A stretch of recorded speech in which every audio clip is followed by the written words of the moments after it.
Welcome back to the channel. This is your first time stopping by? Well, I appreciate it. In this video, I'm going to be sharing with you the guns that I carry on a daily basis, the gear that I use, and why I choose one gun over the other on a particular day. So these 5 firearms right here, these are my everyday carry guns. Now I do what's called a carry rotation.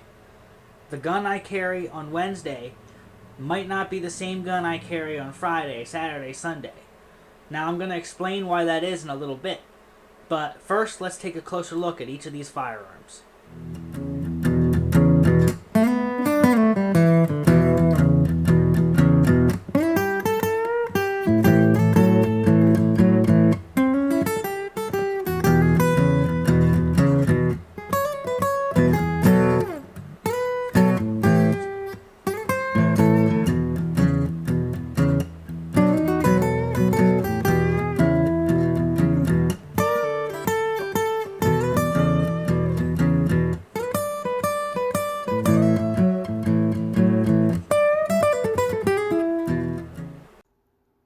When I go to pick a gun to carry on any given day, there's always 2 factors I consider. The first being what the weather's going to be like today. On a cold or a wet day, when people are more likely to be wearing heavy clothing, I'm going to pick a larger frame and larger caliber handgun, like my SIG P226 in 40 caliber Smith & Wesson, or my Smith & Wesson 686 Plus in 357 Magnum. That'll ensure that if I get into an altercation and have to defend myself, I have something that will penetrate the heavy clothing barrier a lot better. Now on a warm day, I'm probably just going to pick a smaller frame and smaller caliber handgun like a 9mm, 380, or 32 ACP, depending on how hot it is and how light in clothing that I'm wearing that day. Now I do conceal carry and open carry. I conceal carry more than open carry. Sometimes I tuck my shirt in and I'll just wear my gun on my hip that day. But usually either my gun's underneath my coat or my shirt, or it's in my pocket, so it's naturally concealed. Now the second factor to consider is, where will I be going today? You got to pack the right gun for the right purpose. Unfortunately, in this society that we live in today, mass shootings happen. And mainly I carry a gun to defend myself from crazy lunatics out there to hurt people. I'm not going to sit there and not have a way to defend myself. Unfortunately, these people, they tend to attack mass groups of people, like in a grocery store, at a shopping center, or etc., because there's a lot of people gathered together that they know cannot defend themselves. So when I go into a grocery store or some place where there's a lot of people, I usually carry a larger frame, larger caliber handgun with an extra magazine to ensure that if any incident happens, I'll have the ability to at least defend myself to the fullest extent. Now, on the other hand, there are places where, you don't really want to be seen with an open handgun, so I might slip my Smith & Wesson CSX or my Kel-Tec P32 in my pocket and carry some extra ammo on me concealed, and then I'm good for the day. So you really got to pack the right gun for the right purpose. If I'm going up into northern Pennsylvania, into the mountains, and there's black bear in the country, I'm probably going to pack my 357 Magnum at least. So you got to know what gun to use for the right purpose for each situation.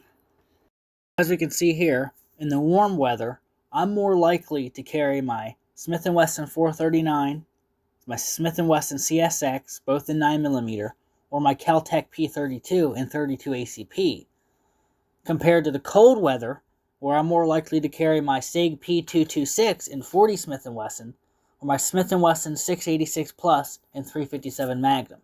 Now there are exceptions. One day might be warm and I decide to carry my SIG or my 357 Magnum. And one day might be cold and I still decide to carry my CSX in my pocket. So it depends, but usually that's where it stands. Those 3 for the warm weather, and those 2 for the cold weather. Now obviously, carrying heavier loads in the wintertime will help penetrate through any heavy clothing barrier that you might come across.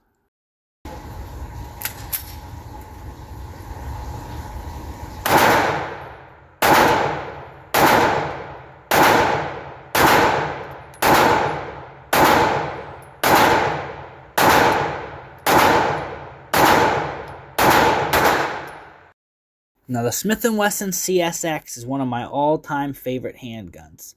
Now, a lot of people complained about it when it first came out because of the trigger reset. Now, I've never had a problem with the trigger reset. Very light and crisp trigger pull. Sort of reminds me if a Glock in a 1911 had a baby. It's a single-action, hammer-fired handgun with a thumb safety and a trigger safety. Came with a 12-round magazine and a 10-round magazine. So you can do 12 plus 1 or 10 plus 1. Now this thing is small enough to fit in your pocket, but let me tell you, it has a lot of firepower. 12 plus 1 of 9mm, let me tell you, you're packing some heat in your pocket. You know, it's big enough to carry on my hip, small enough to put in my pocket, and it doesn't even weigh that much either.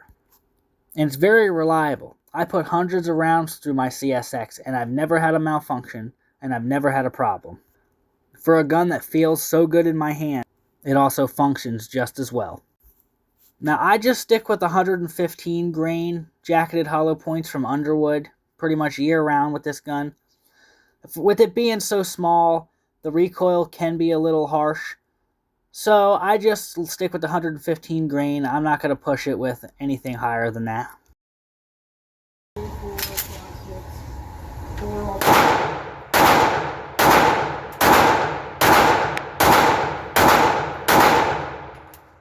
Next here, we got the Smith & Wesson Model 439.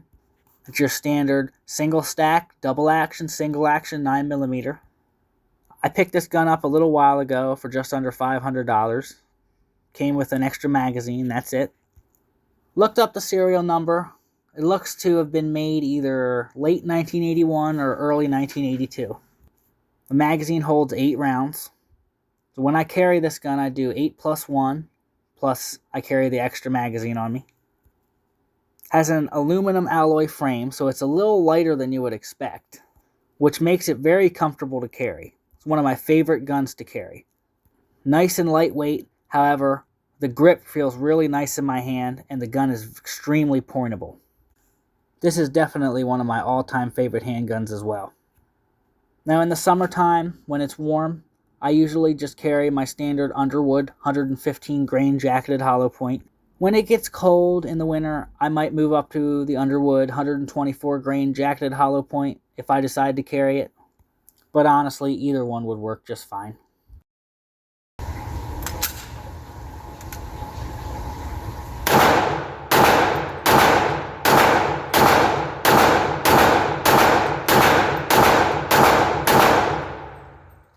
Next up here, we got my Sig Sauer P226. I also picked this one up a little while ago. This one was a German police import, one of the last made in Germany. This is your double action, single action 40 Smith & Wesson with a magazine capacity of 12. And I really love this handgun. 40 Smith & Wesson packs a nice punch. The trigger pull is extremely smooth, and the gun is one of the most accurate guns I have. Right now, I'm just carrying some of the Sig Sauer 165 grain V-Crown jacketed hollow points in my Sig P226. I just haven't gotten the chance to test out anything else. So I do intend to order some 40 caliber from Underwood to see how that performs. Take the best ones.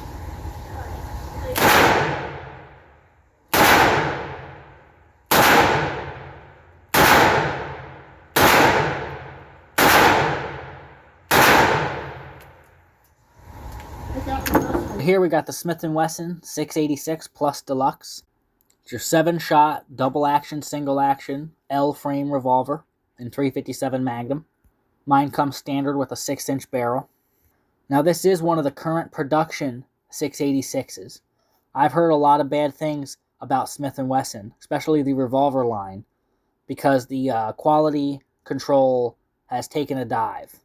I've heard a lot of horror stories about Smith & Wesson revolvers breaking right out of the box, coming damaged, coming in an unacceptable condition. And luckily mine is a good one. No problems. I'm really happy with it. Looks great, functions as intended, very reliable. The timing is good. It's very accurate.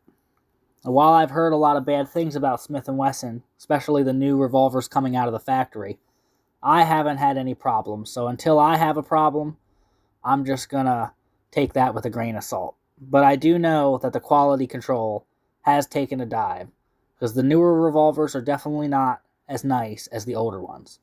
But unfortunately, those older revolvers are just getting harder and harder to find. So I do appreciate Smith & Wesson still currently producing most of their revolvers. Now, like I said, I'm very, very pleased with mine. I put hundreds of rounds through mine without a hitch. Now, in the warm weather, I usually carry the Remington UMC 125 grain jacketed hollow point. In the cold weather, or if I'm going into black bear country, or if I just want an extreme heavy hitting round, I'll do the Underwood 158 grain jacketed hollow point.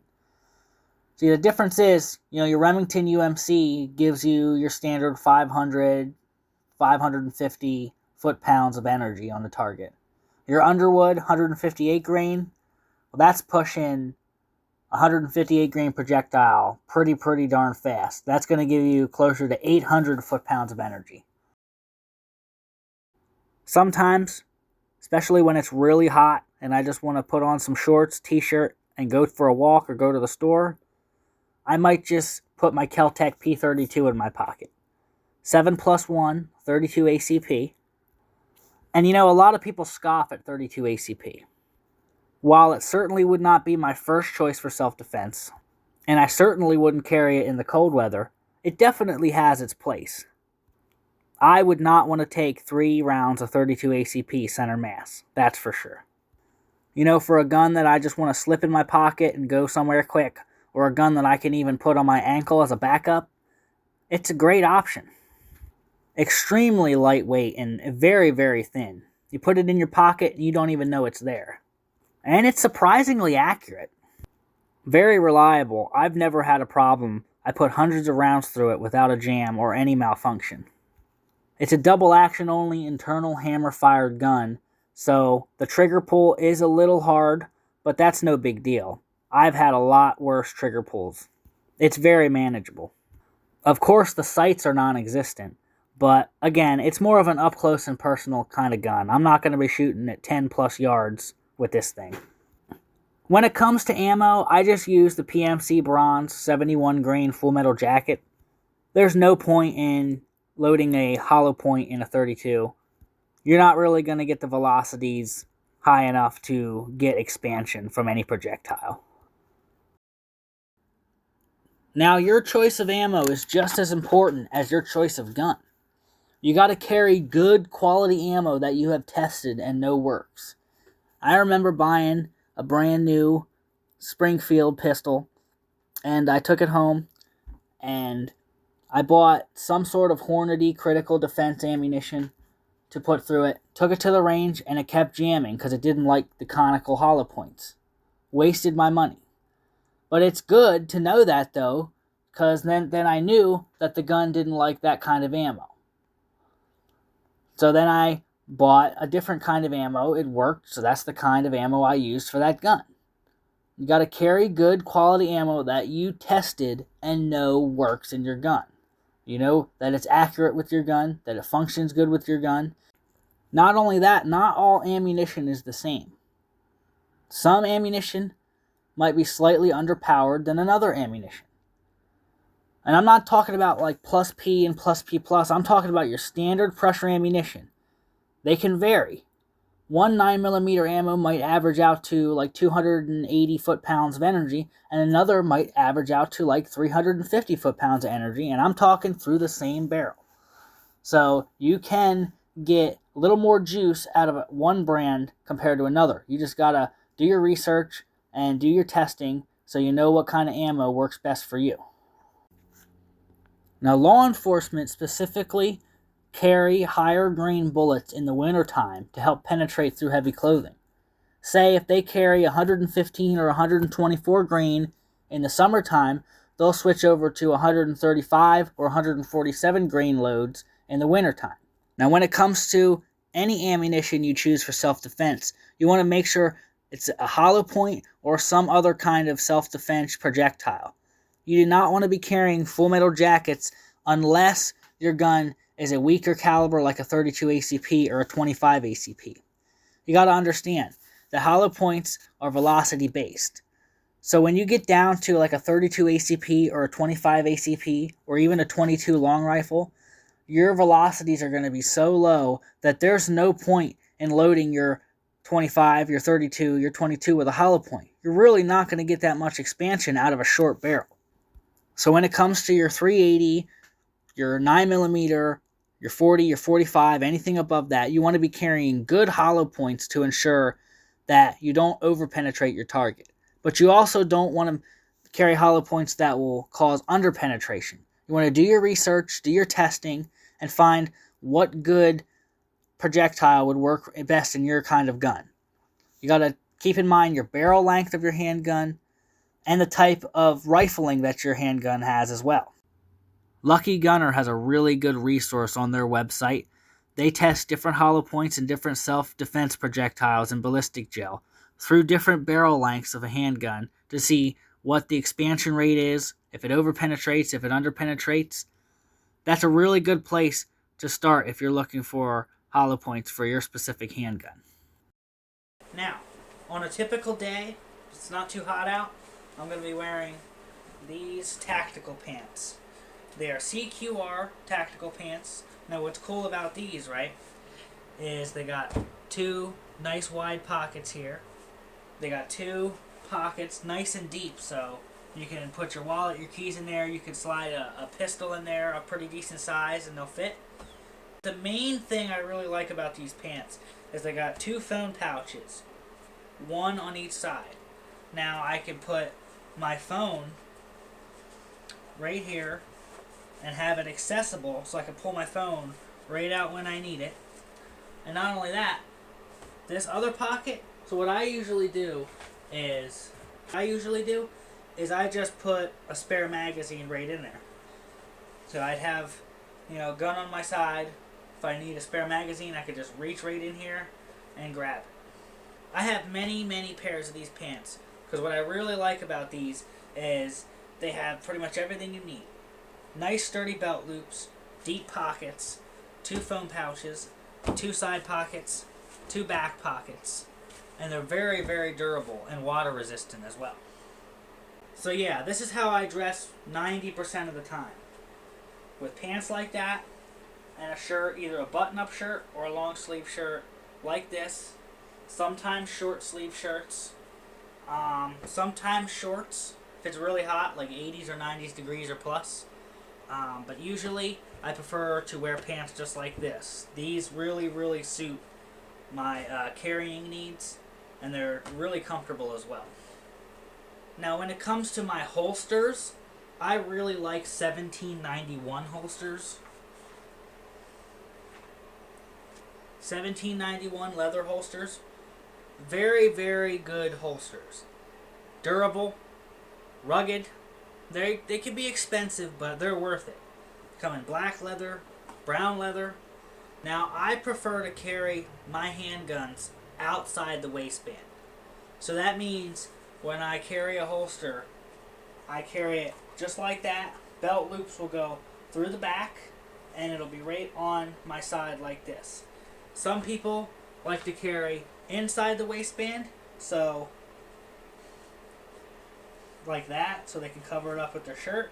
Now, I do that sometimes when I really want a deep concealment, but most of the time I'm free to open carry, so I'll just tuck my shirt in and put one of these holsters through my belt loops like that, and tighten the belt up, and I'm ready to go for the day. One thing about these holsters is they're very sturdy. There's my SIG P226. See? That thing's not going anywhere. It's just not. Very sturdy. You pull it out, it's ready to go. Durable, very rugged holsters. I buy my holsters mainly from 1791. I really, really like this brand. They can be expensive. I believe this one was $70, this one was $50, this one was $50. But they're worth it, trust me. You can tell when a holster's cheap. The clips don't work, they wear out, they don't fit right. The thing about these leather holsters is they mold to your gun. This was specifically for P226 or similar frame guns. When you put the gun in the holster for the first time, it's going to be tight fit. You need to break in the leather. A couple weeks, it's going to start breaking in that leather. It's going to feel nice and smooth when you go to pull and draw your weapon. And they make these holsters for pretty much any gun. Get one for the Smith & Wesson 686 Plus or any other frame. You can get one for the SIG P226, 229, 220, any kind of SIG. You can get one for the Model 39, 59, any kind of Smith & Wesson. You can get one of these kind of pancake style holsters for pretty much any gun that you have.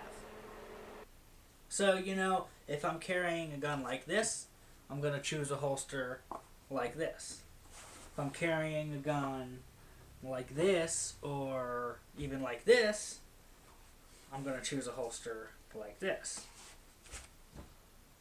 It's a little tiny pocket holster. And you can just put it right in your pocket. You're ready to go.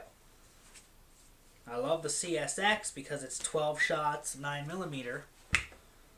Pocket holster. Fits right in your pants. Especially these pants. Imagine that. Right in your pocket, you have 12 shots plus one of 9mm ready to go. That's why the CSX is one of my all-time favorite carry guns. Now, like I said before, if I'm carrying a semi-automatic, I'll just slip a magazine into one of these pockets right here. But if I'm carrying a revolver, like my Smith & Wesson 686 Plus, I'll carry two pouches here with speed loaders. Here I got two 7-shot speed loaders loaded with 158 grain Underwood 357 Magnum. Right on my belt buckle. If I need to reload, they're there. Now, on very rare occasion, I'll wear a shoulder rig.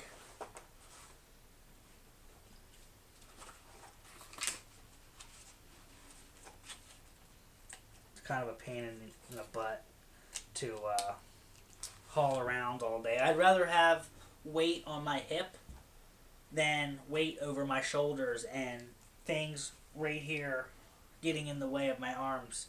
I don't really like carrying these type of holsters. I'd rather just carry either waistband carry or pocket carry. So some people might scoff at the idea of a carry rotation. The idea being, for example, say I train with and decide to carry the Model 439. I'm used to the double action, single action, the trigger pull, where the sights hit, and then I buy a Smith & Wesson CSX. It's a single action instead of a double action, single action. Very light trigger pull. Different style of trigger. Different sights. Sights might not hit the exact same way. So, the idea being that they're afraid that if they train with a gun like this for years and then they move over to a gun like this, they might not be as prepared to use it. They might trip them up in a self-defense situation and might cost them their life. I guess that's the idea.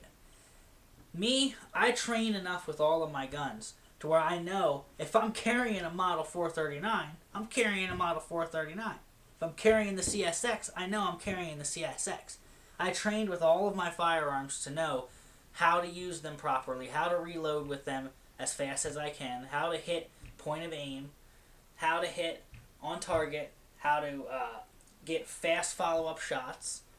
You need to train with your equipment, know how to use it. You can't just leave it up to chance.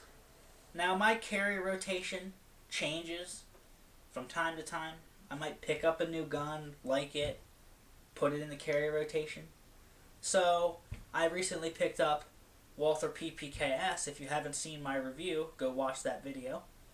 Right here, got the PPKS. Now, this gun is amazing. This gun is reliable, it's accurate, it's dependable. I've been carrying this for the last couple days, and it's nice and comfortable in my pocket. So I'm definitely going to be adding this into my carry rotation in the future.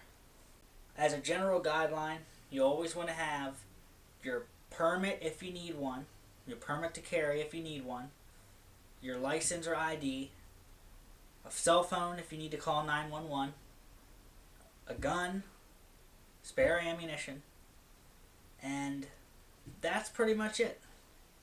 ID, permit, phone, gun, spare ammo, and of course, you want to have a holster. That goes without saying. Well, that's it for this video.